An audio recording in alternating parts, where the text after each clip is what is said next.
بسم اللہ الرحمن الرحیم۔ السلام علیکم ورحمۃ اللہ وبرکاتہ۔ ناظرین، خالد بن ولید رضی اللہ تعالیٰ عنہ جان گئے کہ دشمن انہیں مصروف رکھنا چاہتا ہے تاکہ وہ اپنے پہلوؤں کی طرف توجہ نہ دے سکیں۔ خالد رضی اللہ تعالیٰ عنہ کو دائیں بائیں پہلوؤں کی اطلاعیں ملیں تو انہوں نے ماہان کا پلان بیکار کرنے کا طریقہ سوچ لیا۔ پہلے تو انہوں نے دائیں پہلو کو مدد بھیجی، پھر بائیں طرف توجہ دی جہاں کے سالار یزید بن ابو سفیان تھے۔ ابن الازور خالد بن ولید رضی اللہ تعالیٰ عنہ نے اپنے متحرک سوار دستے کے سالار زرار بن الازور کو بلا کر کہا، کیا تو دیکھ رہا ہے کہ دشمن ہمارے بازوؤں پر غالب آ گیا ہے؟ دیکھ رہا ہوں ابن الولید، زرار رضی اللہ تعالیٰ عنہ نے کہا، میں تیرے حکم کا منتظر ہوں۔ کیا تو دیکھ نہیں رہا کہ میرا گھوڑا کس بے چینی سے کھر مار رہا ہے؟ بائیں پہلو پر جا۔ ابن الازور خالد بن ولید رضی اللہ تعالیٰ عنہ نے کہا، سوار دستہ اپنے ساتھ لے اور یزید کی مدد کو اس طرح پہنچ کہ جن رومیوں کے ساتھ وہ الجھا ہوا ہے ان پر پہلو سے حملہ کر دے۔ زرار تاریخی جنگجو تھے، دل میں اللہ اور رسول اللہ صلی اللہ علیہ وآلہ وسلم کا عشق، زبان پر اللہ اور رسول اللہ صلی اللہ علیہ وآلہ وسلم کا نام، اور ان کی تلوار اللہ کے نام پر چلتی تھی۔ وہ تو اپنی جان سے لاتعلق ہو چکے تھے۔ خالد رضی اللہ تعالیٰ عنہ کا حکم ملتے ہی انہوں نے اپنے سوار دستے کو ساتھ لیا اور یہ دستہ اپنی ہی اڑائی ہوئی گرد میں غائب ہو گیا۔ دوپہر کے بعد کا وقت تھا، گرمی جھلسا رہی تھی، گھوڑے پسینے میں نہا رہے تھے، پیاس سے مجاہدین کے منہ کھل گئے تھے اور ان کی روحیں پانی کی نہیں دشمن کے خون کی پیاسی تھیں۔ زرار رضی اللہ تعالیٰ عنہ کے دستے نے ان رومیوں پر ایک پہلو سے حملہ کیا جنہیں یزید رضی اللہ تعالیٰ عنہ نے اپنے حملے میں الجھا رکھا تھا۔ یہ رومی زنجیر بند تھے۔ انہیں پہلی بار احساس ہوا کہ زنجیریں نقصان بھی دے دیا کرتی ہیں۔ پہلے بتایا جا چکا ہے کہ 10 آدمی ایک ہی زنجیر میں بندھے ہوئے تھے۔ انہوں نے جب حملہ کیا تھا تو ان کی رفتار زنجیروں کی وجہ سے سست تھی۔ اب ان پر زرار نے حملہ کیا تو پیچھے ہٹنے لگے۔ مسلمانوں کی تلواروں اور برچھیوں سے بچنے کے لیے انہیں تیزی سے پیچھے ہٹ جانا چاہیے تھا، لیکن زنجیریں انہیں تیزی سے پیچھے ہٹنے نہیں دے رہی تھیں۔ زرار رضی اللہ تعالیٰ عنہ کے سواروں کا حملہ بڑا ہی تیز اور زوردار تھا۔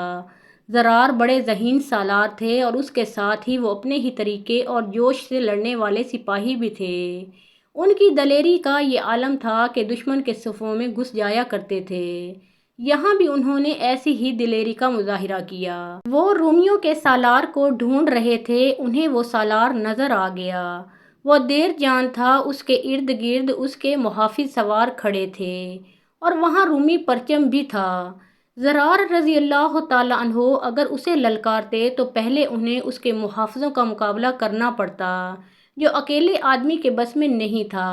زرار رضی اللہ تعالیٰ عنہ محافظوں کو نظر انداز کر کے ان کے حصار میں چلے گئے اور تلوار کا ایسا وار کیا کہ دیر جان کی گردن تقریباً آدھی کٹ گئی۔ پیشتر اس کے کہ دیر جان کے محافظ زرار کو گھیر لیتے۔ زرار رضی اللہ تعالیٰ عنہ وہاں سے غائب ہو گئے تھے۔ محافظوں میں ہڑبونگ مچ گئی، ان کا سالار گھوڑے سے لڑک گیا۔ 2 محافظوں نے اسے تھام لیا اور گھوڑے سے گرنے نہ دیا، لیکن اس کی زندگی ختم ہو چکی تھی۔ اسے اب مرنا تھا۔ اسے پیچھے لے جانے لگے تو وہ دم توڑ گیا۔ ادھر زرار رضی اللہ تعالیٰ عنہ ایک قہر کی طرح رومیوں پر برس رہے تھے، ادھر خالد بن ولید رضی اللہ تعالیٰ عنہ نے اسی پہلو کے اس مقام پر حملہ کر دیا جہاں رومیوں کا سالار گریگری تھا۔ زرار رضی اللہ تعالیٰ عنہ اور خالد بن ولید رضی اللہ تعالیٰ عنہ کے حملوں نے رومیوں کا زور توڑ دیا۔ زیادہ نقصان ان سپاہیوں کا ہوا جو زنجیروں سے ایک دوسرے کے ساتھ بندھے ہوئے تھے، وہ تیزی سے پیچھے نہیں ہٹ سکتے تھے۔ اس جوابی حملے کا یہ اثر ہوا کہ رومی پیچھے ہٹ گئے، لیکن یہ پسپائی نہیں تھی، وہ محاذ یا خیمہ گاہ تک چلے گئے۔ ان کا نقصان بہت ہوا تھا، لیکن ان کے پاس نفری کی کمی نہیں تھی۔ مسلمان فوج پر اثر یہ ہوا کہ ان کا حوصلہ اور لڑنے کا جذبہ بحال ہو گیا اور ان میں یہ احساس پیدا ہو گیا کہ اتنے بڑے لشکر کو پیچھے ہٹایا جا سکتا ہے۔ تو اسے شکست بھی دی جا سکتی ہے۔ اس روز مزید لڑائی نہیں ہو سکتی تھی کیونکہ سورج غروب ہو رہا تھا۔ وہ رات بیداری کی رات تھی۔ مسلمان عورتیں آگے جا کر لڑنے کے لیے بےتاب ہوتی جا رہی تھیں، لیکن ان کے لیے دوسرے کام بھی تھے جن میں فوج کے لیے پانی فراہم کرنا اور کھانا پکانا تھا، اور اس سے زیادہ اہم کام زخمیوں کی مرہم پٹی تھا۔ عورتیں زخمیوں کے زخم صاف کرتی اور ان پر پٹیاں باندھتی تھیں۔ ان کے انداز میں جو خلوص تھا اور جو اپنائیت تھی، اس سے زخمیوں کے حوصلے اور زیادہ مضبوط ہو گئے۔ ان میں جو اگلے روز لڑنے کے قابل نہیں تھے وہ بھی لڑنے کو تیار ہو گئے۔ مجاہدین رات کو اپنے ساتھیوں کی لاشیں ڈھونڈتے اور پیچھے لاتے رہے۔ کچھ زخمی بے ہوش پڑے تھے، انہیں بھی انہوں نے ڈھونڈ ڈھونڈ کر اٹھایا اور پیچھے لے آئے۔ ادھر ماہان نے اپنے سالاروں کو اپنے سامنے بٹھا رکھا تھا۔ میں شہنشاہ ہرقل کو کیا جواب دوں گا، وہ سخت برہم تھا۔ تم ہی بتاؤ کہ میں شہنشاہ کو کیا بتاؤں کہ ان چند ہزار مسلمانوں کو ہم اپنے گھوڑوں کے قدموں تلے کچل کیوں نہیں سکے؟ کوئی سالار اسے تسلی بخش جواب نہ دے سکا۔ ہمارا ایک سالار بھی مارا گیا ہے، ماہان نے کہا۔ کیا تم نے ان کے کسی سالار کو قتل کیا ہے؟ اس کے تمام سالار خاموش رہے۔ قورین، اس نے اپنے ایک سالار قورین سے کہا، تم سالار دیر جان کے دستے لے لو اور سوچ لو کہ پسپا ہونا ہے تو زندہ میرے سامنے نہ آنا، آگے ہی کہیں مارے جانا۔ اس نے تمام سالاروں سے کہا، کل کے سورج کے ساتھ مسلمانوں کا سورج بھی غروب ہو جائے ہمیشہ کے لیے۔ ماہان نے مسلمانوں کو اگلے روز ختم کر دینے کا نیا پلان بنایا اور سالاروں کو سمجھایا۔ اپنے مرے ہوئے سالار دیر جان کی جگہ اس نے قورین کو اس کے دستوں کا سالار مقرر کیا۔ مسلمان سالاروں نے بھی رات جاگتے گزاری، زخمیوں کی عیادت کی اور مجاہدین کا حوصلہ بڑھایا۔ اگلے روز کی لڑائی پہلے سے کہیں زیادہ شدید اور خون ریز تھی۔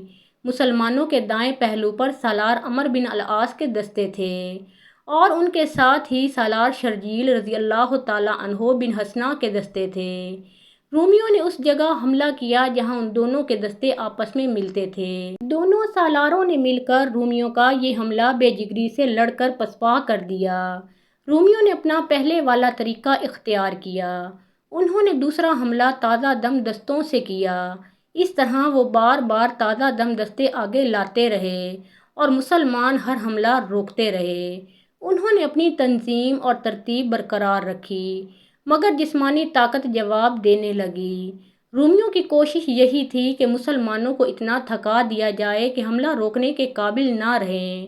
دوپہر کے وقت جب گرمی انتہا کو پہنچ گئی تو رومیوں نے زیادہ نفری سے بڑا ہی سخت حملہ کیا۔ اس کی آگے پوری کوشش کے باوجود مسلمان ٹھہر نہ سکے۔ عمرو بن العاص رضی اللہ تعالیٰ عنہ کا پورا اور شرجیل بن حسنہ رضی اللہ تعالیٰ عنہ کا تقریباً نصف دستہ پسپا ہو گیا۔ اس روز بھی ایسے ہی ہوا جیسے گزشتہ روز ہوا تھا۔ بھاگنے والوں کو عورتوں نے روک لیا، انہیں ڈنڈے دکھائے، تانے بھی دیے، غیرت کو جوش بھی دلایا اور ان کا حوصلہ بھی بڑھایا۔ کسی مورخ نے ایک تحریر لکھی ہے کہ ایک مجاہد بھاگ کر پیچھے آیا اور عورتوں کے قریب آ کر گر پڑا۔ اس کی سانسیں پھولی ہوئی تھیں، منہ کھل گیا تھا۔ ایک عورت دوڑتی اس تک پہنچی اور اس کے پاس بیٹھ گئی۔ کیا تو زخمی ہے؟ عورت نے پوچھا۔ وہ بول نہیں سکتا تھا۔ اس نے سر ہلا کر بتایا کہ وہ زخمی نہیں۔ پھر تو بھاگ کر کیوں آیا ہے؟ عورت نے پوچھا، کیا تیرے پاس تلوار نہیں تھی؟ مجاہد نے نیام سے تلوار نکالی جس پر نوک سے دستے تک خون جمع ہوا تھا۔ کیا تیرے پاس دل نہ تھا کہ تو بھاگ آیا ہے؟ عورت نے پوچھا۔ مجاہد نے اکھڑی ہوئی سانس کو سنبھالنے کی کوشش کی مگر ناکام رہا اور بول نہ سکا۔ کیا تیری بیوی یہاں ہے؟ نہیں، اس نے نفری میں سر ہلایا۔ بہن، عورت نے پوچھا۔ کوئی نہیں، اس نے بڑی مشکل سے کہا۔ کیا یہ عورتیں تمہاری مائیں اور بہنیں نہیں؟ عورت نے کہا۔ کیا تو برداشت کر لے گا کہ ان کو کفار اٹھا کر لے جائیں؟ نہیں، مجاہد نے جاندار آواز میں کہا۔ کیا تو اللہ کی راہ میں اپنی جان قربان نہیں کرے گا؟ ضرور کروں گا، اس نے جواب دیا۔ پھر یہاں کیوں آن گرا ہے؟ عورت نے کہا۔ تھک کر چور ہو گیا ہوں، مجاہد نے کہا۔ میرا ہاتھ پکڑ، عورت نے کہا، میں تجھے اٹھاتی ہوں۔ نہیں اٹھنا تو تلوار مجھے دے، تیری جگہ تیری بہن لڑے گی۔ مجاہد اٹھ کھڑا ہوا اور میدان جنگ کی طرف چل پڑا۔ بھائی، اس عورت نے کہا، اللہ تجھے فاتح واپس لائے۔ مسلمانوں کی پسپائی بزدلی نہیں تھی، وہ تو ہمت سے بڑھ کر لڑے تھے۔ ان کا اتنے بڑے لشکر سے لڑ جانا ہی ایک کارنامہ تھا۔ جہاں تک رومیوں کو شکست دینے کا تعلق تھا، یہ ارادہ ناکام سی خواہش بنتا جا رہا تھا۔ مسلمانوں کا بار بار پسپا ہو جانا کوئی اچھا شگون نہ تھا، لیکن خالد بن ولید رضی اللہ تعالیٰ عنہ شکست کو قبول کرنے والے سالار نہیں تھے۔ باقی تمام سالار بھی عزم کے پختہ تھے۔ سالار اپنے ان مجاہدین کو جو پیچھے آ گئے تھے اٹھا کر کے منظم کر رہے تھے۔ حضرت خالد رضی اللہ تعالیٰ عنہ بھی پریشانی کے عالم میں بھاگ دوڑ کر رہے تھے اور قاصدوں کو 11 میل لمبے محاذ پر مختلف سالاروں کو احکام پہنچانے کے لیے دوڑا رہے تھے۔ ایک خاتون ان کا راستہ روک کر کھڑی ہو گئی۔ ابن الولید خاتون نے کہا، خدا کی قسم، عرب نے تجھ سے بڑھ کر کوئی دلیر اور دانش مند آدمی پیدا نہیں کیا۔ کیا تو میری ایک بات پر غور نہیں کرے گا؟ سالار آگے آگے ہو تو سپاہی اس کے پیچھے جانے لڑا دیتے ہیں۔ سالار شکست کھانے پر اتر آئے تو اس کے سپاہی بہت جلد شکست کھا جاتے ہیں۔ میری بہن خالد رضی اللہ تعالیٰ عنہ نے کہا، ہمارے لیے دعا کر۔ تیرے کانوں میں یہ آواز نہیں پڑے گی کہ اسلام کے سالار رومیوں سے شکست کھا گئے ہیں۔ اس خاتون نے کوئی ایسا مشورہ نہیں دیا تھا جو خالد رضی اللہ تعالیٰ عنہ کے لیے نیا ہوتا۔ وہ تو اپنی فوج کے آگے رہنے والے سالار تھے، لیکن اس خاتون کے جذبے سے خالد رضی اللہ تعالیٰ عنہ متاثر ہوئے۔ خواتین کا جذبہ تو ہر لڑائی میں ایسا ہی ہوتا تھا، لیکن یرموک کی جنگ میں عورتوں کے جذبوں کی کیفیت کچھ اور ہی تھی۔ وہ مردوں کے دوش بدوش لڑنے کے لیے بے تاب تھیں۔ یہ حقیقت ہے کہ خواتین نے مجاہدین کے جسموں اور جذبوں میں نئی روح پھونک دی تھی۔ اس کے فوراً بعد خالد رضی اللہ تعالیٰ عنہ نے وہ سوار دستہ ساتھ لیا جو انہوں نے خاص مقصد کے لیے تیار کیا اور اسے گھوم پھرا کر لڑانے کی ٹریننگ دی تھی۔ انہوں نے رومیوں کے ایک حصے پر، جس کا سالار قناطیر تھا، حملہ کر دیا۔ انہوں نے حملہ دائیں پہلو پر کیا تھا۔ خالد رضی اللہ تعالیٰ عنہ کے حکم کے مطابق سالار عمرو بن العاص رضی اللہ تعالیٰ عنہ نے اسی دستے کے بائیں پہلو پر حملہ کیا۔ ان کے ساتھ سالار شرجیل بن حسنہ رضی اللہ تعالیٰ عنہ بھی اپنے دستوں کے ساتھ تھے۔ یہ دستے پیادہ تھے۔ رومیوں نے بڑی بے جگری سے یہ دو طرفہ حملہ روکا۔ وہ اگلے دستوں کو پیچھے کر کے تازہ دم دستے آگے لاتے تھے۔ تھکے ماندے مسلمانوں نے جیسے قسم کھا لی تھی کہ وہ پیچھے نہیں ہٹیں گے۔ اس لڑائی میں مسلمانوں نے جانوں کی قربانیاں بے دریغ دیں۔ شہید ہونے والوں کی تعداد کئی سو ہو گئی تھی۔ وہ رومیوں کو شکست تو نہ دے سکے، صرف یہ کامیابی مل گئی کہ رومیوں کو ان کے محاذ تک پسپا کر دیا، اور اس کے ساتھ ہی اس دن کا سورج میدان جنگ کے خاک و خون میں ڈوب گیا۔ اس روز کی جنگ پہلے سے زیادہ شدید، تیز اور خون ریز تھی۔ لڑنے کے جذبے اور حوصلے کی کیفیت یہ تھی کہ مسلمانوں میں خود اعتمادی بحال ہو گئی تھی، حالانکہ ان کی تعداد خاصی کم ہو گئی تھی اور انہیں کوئی کمک ملنے کی بھی توقع نہیں تھی۔ ان کا حوصلہ اسی کامیابی سے قائم ہو گیا تھا کہ وہ پسپا نہیں ہوئے تھے، بلکہ انہوں نے رومیوں کو پسپا کر دیا تھا۔ رومیوں میں مایوسی پیدا ہو گئی تھی، کیونکہ انہیں توقع تھی کہ اتنے بڑے لشکر سے تو پہلے دن بھی مسلمانوں کو تہہ کر کے خالد رضی اللہ تعالیٰ عنہ کو زندہ پکڑ لیں گے۔ لیکن تیسرا دن گزر گیا تھا، مسلمان پیچھے ہٹتے اور پھر حملہ کر دیتے تھے، ہار مانتے ہی نہیں تھے۔ رومیوں کے سالار اعلیٰ کی ذہنی حالت تو بہت ہی بری تھی۔ اس نے آج رات پھر سالاروں کو بلایا اور ان پر برس پڑا۔ وہ ان سے پوچھتا تھا کہ وجہ کیا ہے کہ وہ مسلمانوں کو ابھی تک شکست نہیں دے سکے۔ سالاروں نے اپنا اپنا جواز بیان کیا، لیکن مہان کا غصہ اور تیز ہو گیا۔ آخر رومی سالاروں نے حلف اٹھایا کہ وہ اگلے روز مسلمانوں کو شکست دے کر پیچھے آئیں گے۔ گزشتہ رات کی طرح آج کی رات بھی خالد رضی اللہ تعالیٰ عنہ اور ابو عبیدہ رضی اللہ تعالیٰ عنہ تمام محاذ پر پھرتے رہے۔ خالد بن ولید رضی اللہ تعالیٰ عنہ نے حکم دیا کہ جو زخمی چل پھر سکتے ہیں وہ اگلے روز کی لڑائی میں شامل ہوں گے۔ عورتیں زخمیوں کی مرہم پٹی کرتی رہیں۔ رات کے آخری پہر عورتیں اکٹھی ہوئیں۔ ابو سفیان کی بیوی ہند، بعض جگہوں پر ہند نام ہے، اور زرار بن الازور کی بہن خولہ نے عورتوں کو بتایا کہ کل کا دن فیصلہ کن دن ہوگا اور اپنے آدمیوں کی جسمانی حالت ہم سب دیکھ رہی ہیں۔ ہند نے کہا، مجھے اپنی شکست نظر آ رہی ہے اور کمک نہیں آ رہی۔ اب ضرورت یہ ہے کہ تمام عورتیں لڑائی میں شامل ہو جائیں۔ کیا ہمارے مرد ہمیں اپنی صفوں میں شامل ہونے دیں گے؟ ایک عورت نے پوچھا۔ ہم مردوں سے اجازت نہیں لیں گی، ہند نے کہا، وہ اجازت نہیں دیں گے۔ کیا تم سب لڑنے کے لیے تیار ہو؟ تمام عورتوں نے جوش و خروش سے کہا کہ وہ کل مردوں سے پوچھے بغیر میدان جنگ میں کود پڑیں گی۔ اگلے روز کے لیے رومیوں نے جنگ کی جو تیاری کی وہ بڑی خوفناک تھی۔ مسلمان خواتین نے ہتھیار نکال لیے۔ کل انہیں بھی میدان میں اترنا تھا۔ خاک و خون میں ڈوبی ہوئی رات کے بطن سے ایک اور صبح طلوع ہوئی۔ یہ تاریخ اسلام کی ایک بھیانک اور ہولناک جنگ کے چوتھے روز کی صبح تھی۔ مسلمان فجر کی نماز پڑھ چکے تو خالد رضی اللہ تعالیٰ عنہ اٹھے۔ اے جماعت مومنین، خالد رضی اللہ تعالیٰ عنہ نے مجاہدین سے کہا، تم نے دن اللہ کی راہ میں لڑتے اور راتیں اللہ کو یاد کرتے گزاری ہیں۔ اللہ ہمارے حال سے بے خبر نہیں۔ اللہ دیکھ رہا ہے کہ تم لڑنے کے قابل نہیں رہے پھر بھی لڑ رہے ہو۔ اللہ تم سے مایوس نہیں ہوا، تم اس کے رحم و کرم سے مایوس نہ ہونا۔ ہم اللہ کے لیے لڑ رہے ہیں۔ آج کے دن حوصلہ قائم رکھنا، آج اسلام کی قسمت کا فیصلہ ہوگا۔ کہیں ایسا نہ ہو کہ ہم اللہ کے سامنے بھی، رسول اللہ صلی اللہ علیہ وآلہ وسلم کی روح مقدس کے سامنے بھی اور اپنے ان بھائیوں کی روحوں کے سامنے بھی شرمسار ہوں جو ہمارے ساتھ چلے تھے اور ہم نے ان کے لہو لہان جسموں کو اپنے ہاتھوں دفن کر دیا ہے۔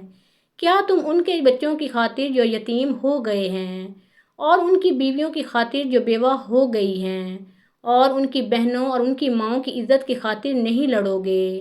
بے شک ابن الولید مجاہدین کی آوازیں اٹھیں، ہم لڑیں گے، شہیدوں کے خون کے قطرے قطرے کا انتقام لیں گے۔ آج کے دن لڑیں گے، کل کے دن اور زندگی کے جتنے دن رہ گئے ہیں وہ کفار کے خلاف لڑتے گزار دیں گے۔ اس طرح مجاہدین نے خالد رضی اللہ تعالیٰ عنہ کی آواز پر جوش و خروش سے لبیک کہا، لیکن ان کی آوازوں میں وہ جان نہیں تھی جو ہوا کرتی تھی۔ جہاد کا عزم موجود تھا۔ خالد رضی اللہ تعالیٰ عنہ کا یہ پیغام سارے محاذ تک پہنچایا گیا۔ ہر سالار کی زبان پر یہی الفاظ تھے، آج کے دن حوصلہ نہ ہارنا، آج کے دن۔ ادھر رومی لشکر کے سالاروں کو بھی یہی حکم ملا تھا، آج کے دن مسلمانوں کا خاتمہ کر دو۔ محترم ناظرین، اس کے بعد کے حالات و واقعات ہم اپنی اگلی ویڈیو میں پیش کریں گے۔ آپ سب سے گزارش ہے کہ پیارے آقا محمد مصطفیٰ صلی اللہ علیہ وآلہ وسلم کا پیارا نام ایک بار کامنٹ سیکشن میں ضرور لکھیے۔